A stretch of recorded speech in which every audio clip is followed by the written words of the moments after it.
guyod sa karapatan ng kababaihan at kabataan, tulad ng Anti-Domestic Violence Act, Anti-Child Labor Law, at Anti-Trafficking in Persons Act.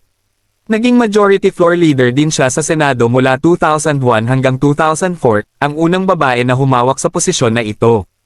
Noong 2004, tumakbo siya bilang vice-presidente sa ilalim ng koalisyon ng nagkakaisang Pilipino kasama si Fernando Poe Jr., ngunit natalo kay Noli de Castro.